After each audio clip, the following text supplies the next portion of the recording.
So it's official. A renowned North Korean orchestra will be performing both in Seoul and Gangneung, near the main site for next month's Pyeongchang Winter Olympics. The decision was sealed after a second meeting between the two Koreas on Monday, but it's not yet clear whether Kim Jong-un's favorite all-girl group will also make the trip south. Our Ji Myung-gil starts us off. North Korea said on Monday it will send 140 members of its Samjian Orchestra to South Korea during the 2018 Pyeongchang Winter Olympics. The troupe will perform in the South Korean capital of Seoul and the city of Gangneung in Gangwon-do province. Gangneung is one of the Olympic host cities where the ice events of the Games will take place. Seoul and Pyongyang have agreed to continue their talks to decide on the exact venue for the performance, stage settings and technical aspects such as the show. The North said it will send an on-site inspection team to check out the venues and to discuss practical matters along with South Korean officials. In response, South Korea promised to provide the North Korean performers with all the necessary support to ensure their comfort and safety. The 140 members from the orchestra will be coming to South Korea by land. They will cross the truce village of Panmunjom on the inter-Korean border. The two sides have agreed to continue consultations via the reopened communication hotline also located in Panmunjom. North Korea observers say Pyongyang could use such art and music performances to convey a softer image amid tightened international sanctions against the regime's nuclear and missile provocations. Following Monday's talks, the two Koreas also agreed to hold further talks on Wednesday, this time on the vice-ministerial level in regards to the participation of North Korean athletes in the Pyeongchang Winter Olympics. The South Korean government hopes that the North art performance during the Pyeongchang Winter Olympics will help improve bilateral relations and foster cultural unity between the South and North. Ji Myung-gil, Arirang News.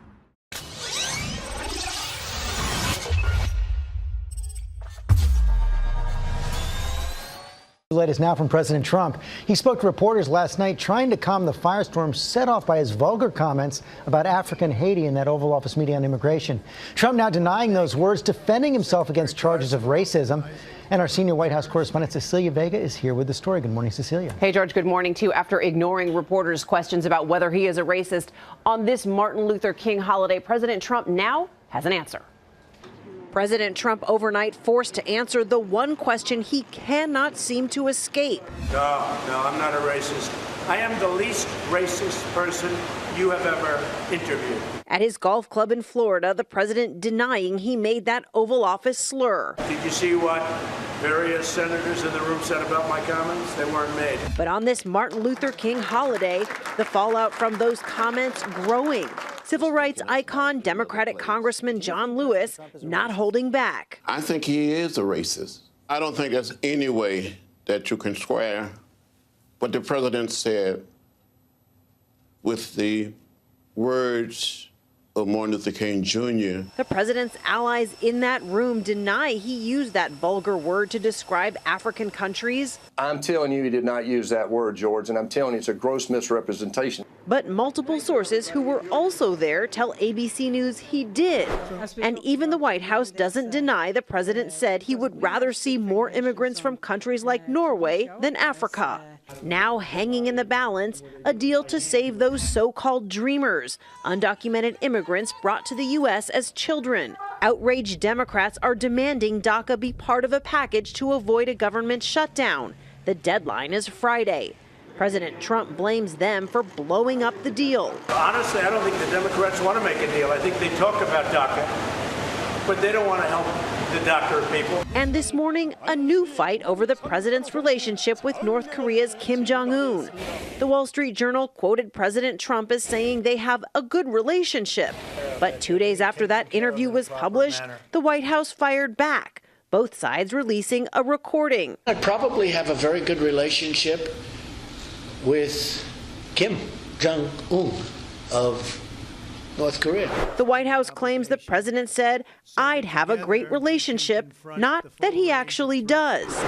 The president slamming the paper. Well, the Wall Street Journal, as you know, quoted totally wrong. All right, so also talking to reporters there in Mar-a-Lago, the president said that he didn't know whether there will be a government shutdown on Friday. He said there shouldn't be because, quote, if there is, our military gets hurt very badly. It is true that certain military programs like salaries would come to a halt if the government runs out of money. But, guys, the military would not shut down. That's good to know. And by the way, Cecilia, it's great to have you in New York. Great to have you in studio. And it was awesome to see you anchoring World News Thank you. over the weekend. I love being here with you guys. Don't go anywhere, okay? Okay. The whole show. Right. Thank you, Cecilia. Let's bring in John Avlon, editor-in-chief of the Daily Beast right now. And let's just take a step back right here. Remarkable moment. An American president on Martin Luther King weekend forced to defend himself against charges of racism. It is surreal, but given this president's record of comments, it's not surprising. You know, history says that when presidents are in the business of denying something, Nixon, I'm not a crook, it's not a strong look. Saying I'm not the racist or I'm the least racist person you ever seen, I think the American people probably look at Donald Trump, and that's not the bar he's clearing right now. He's had to answer questions like this before, but this latest episode, of course, coming out of that Oval Office meeting on Thursday, and kind of amazing what you're seeing right here. Initial reports, the White House did not deny that the president said these words. These two senators, Tom Cotton, David Perdue was on my program yesterday, didn't remember. Now they say the president didn't say it, and a cabinet member said she doesn't remember. We've got a miracle here, George. Amnesia is curable in senators looking to protect themselves and their president.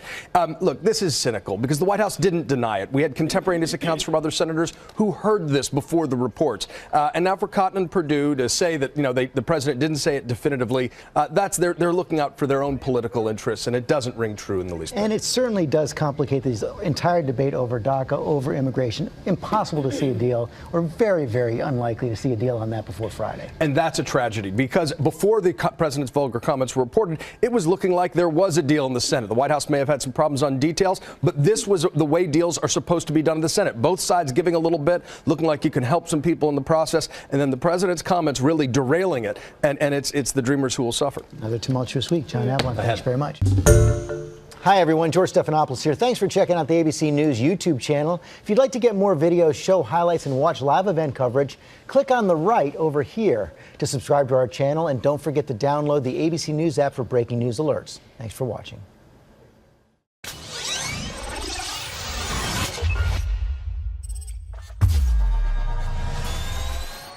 The Hawaii incident underscores just how dangerous and tense relations with North Korea have become. America's top diplomat is trying to do something about that as talks between the North and South continue. Correspondent Rich Edson is traveling with the Secretary of State tonight in Vancouver, Canada. North and South Korea meet again. North Korea agreed today to include a 140-member orchestra as part of its growing delegation to next month's Olympic Games in South Korea. North Korea said it will basically arrange the performance relating to the unification theme, familiar Korean folk songs, and globally prominent songs. While the adversaries last marched together in the 2006 opening ceremonies, they're now discussing a joint Korean women's ice hockey team. That would be the first unified Korean Olympic team. The two Koreas say they'll meet again Wednesday. As they continue these rare discussions, North Korea has reverted to familiar statements. State media criticized South Korean President Moon Jae-in for crediting President Trump's posture for encouraging these discussions, saying, quote, the South Korean authorities had better ponder over what unfavorable results may be entailed by their impolite behavior. Despite these continued talks between the two Korean governments, Secretary of State Rex Tillerson is traveling to Vancouver today, intensifying efforts to isolate North Korea. The United States and Canadian governments are hosting a summit here with more than a dozen other countries, devising ways to better enforce sanctions and perhaps initiate a naval blockade against North Korea. While China accounts for 90% of North Korean trade and the U.S. campaign to isolate North Korea relies heavily on that government, the Chinese won't be here. Neither will Russia. The U.S. and Canada didn't invite them. We have been in touch with China and Russia on this ministerial, and we will be giving them a readout when it's over and a discussion. And it will be very helpful. I think that they will welcome a lot of the actions that come out of the discussion. To that, Russian Foreign Minister Sergei Lavrov says, quote, it's outright lies. We said clearly that we consider these efforts and this meeting to be destructive. The State Department says the U.S. and Canada only invited countries that contributed to the United Nations effort during the Korean War more than 60 years ago. After Secretary Tillerson arrives here this evening, he'll meet with counterparts from Canada, South Korea, and Japan. As for a full list of countries that are attending this meeting that starts tomorrow, Brett, neither government has released one yet. Back to you. Rich Edson live in Vancouver, traveling with the Secretary of State. Rich, thanks.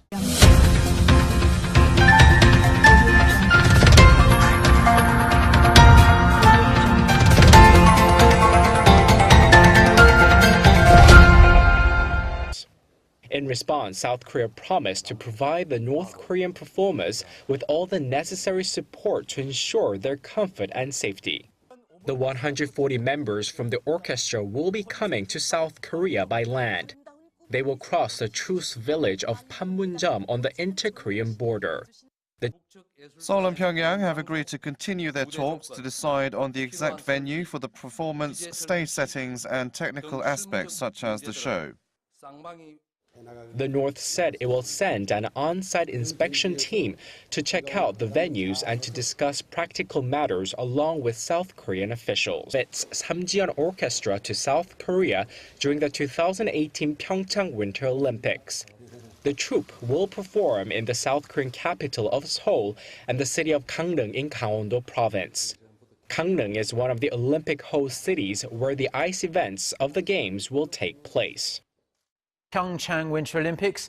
The decision was sealed after a second meeting between the two Koreas on Monday, but it's not yet clear whether Kim Jong-un's favorite all-girl group will also make the trip south. Our Ji Myung-gil starts us off. North Korea said on Monday it will send 140 members of